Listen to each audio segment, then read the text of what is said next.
দর্শক, খুবই অবাক করা একটি খবর আপনাদেরকে জানাচ্ছি। গণমাধ্যমে ইতিমধ্যে প্রকাশ হয়েছে, গভীর রাতে ছাদ ফুটো করে 4 আসামির ফাঁসির আসামি পলায়ন, পরে গ্রেপ্তার। গ্রেপ্তার হতে রক্ষা, আর যদি পালিয়ে যেত তাহলে তো তুল কালাম কাণ্ড করতো। তারপরেও এই যে ছাদ ফুটো করে পালাতে পারলো, তাহলে আমাদের মানে নিরাপত্তা ব্যবস্থা কেমন যে ছাদ ফুটো করা যায়? মানে কিসের ছাদ ছিল? আমি খুবই কনফিউজড। এটা কি কোনো বেড়ার ঘর, টিনের চাল?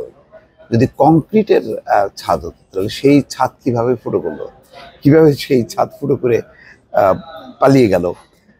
অবাক কাণ্ড এটা, মানে ভাবা যায় না। এরকম এত নড়বড়ে অবস্থার মধ্যে আমাদের কারাগারগুলো, তাও মানে বগুড়ার মতন একটা গুরুত্বপূর্ণ শহরের কারাগার। খবরে বলা হচ্ছে, বগুড়া জেলা কারাগার থেকে মঙ্গলবার দিবাগত রাতে মৃত্যুদণ্ডপ্রাপ্ত 4 আসামি ছাদ ফুটো করে দেয়াল পার হয়ে পালিয়েছিলেন। পরে তাদের গ্রেপ্তার করে পুলিশ। 15 মিনিটের মধ্যেই গ্রেপ্তার করা হয়েছে।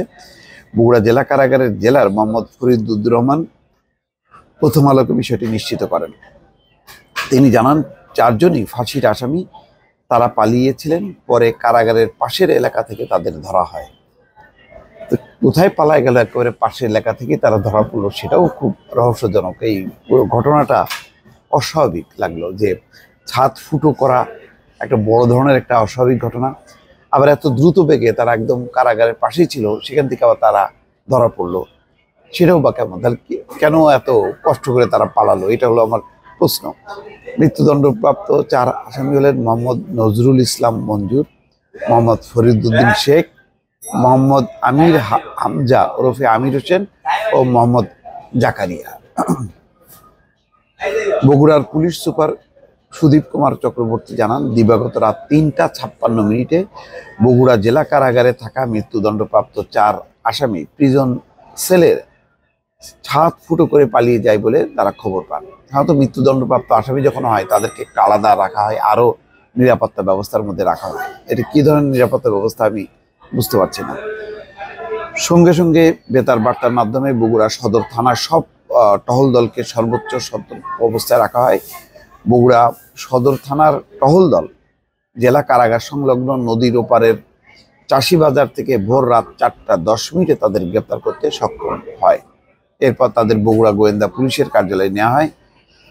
পুলিশ হেফাজতে থাকা 4 জনকে শনাক্ত করেন বগুড়া জেলা কারাগারের জেলার পুলিশ। জানায়, এই ঘটনায় পরবর্তী আইনানুগ ব্যবস্থা নিতে 4 জনকে আদালতে হাজির করা হবে।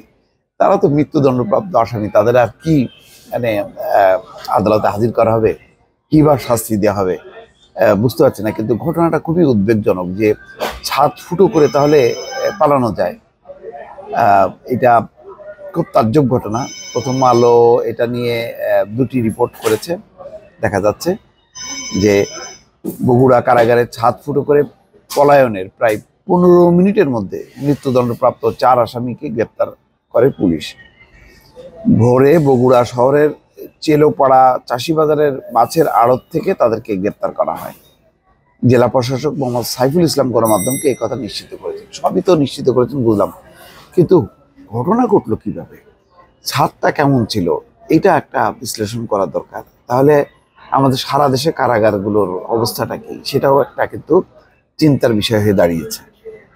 দর্শক, ভালো থাকবেন। আল্লাহ হাফেজ।